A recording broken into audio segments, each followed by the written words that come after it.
Kopš 2009. gada SK Mēdī grupa organizē gurma ēdienu kursus, kuri notiek sadarbībā ar labākajiem Rīgas un Jūrmalas restorāniem. Arī šajā restorānā visi laipni gaidīti apgūt ko negaidīti jaunu un gardu. 2014. gada augustā kursi notika restorānā Art & Shock Lačplēša ielā 14. Kursi paredzēti visiem, kuri vēlas iemācīties gatavot gurma ēdienus, sajust saulaino Itālijas atmosfēru un baudīt bagātīgu garšu pārpilno itāļu virtuvi, kas tiek uzskatīti par populārāko pasaulē. Kursu laikā dalībnieki mācās gatavot augstās un karstās uzkodas, picu, risoto un iecienītākos itāļu desertus.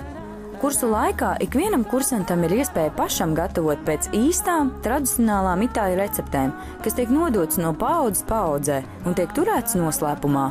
Nodarbības vada restorāna šefvāri, bet dažas pats Massimiliano Montiroli, restorāna Art & Shock īpašnieks un šefvārs. Šeit saņemtās zināšanas, pozitīvā attieksme rada vēlmi gatavot un eksperimentēt ar ēdienu garšām.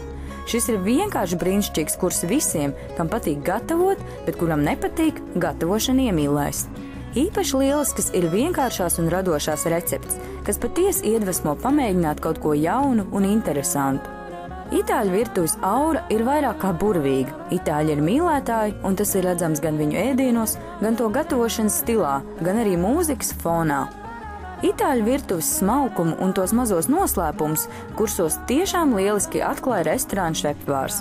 Katrs var iepazīt jaunas garšvielas un augus, ko iepriekš nav būts lietots, un lielākā gudrība, ka vienam pamatēdienam, piemēram pīles krūtiņai, nomainot dažādas mērces, vīna, granātābola vai apelsīnu un pieliekot itāliski skanīgu nosaukumu, ēdiena garša pilnīgi nomainās.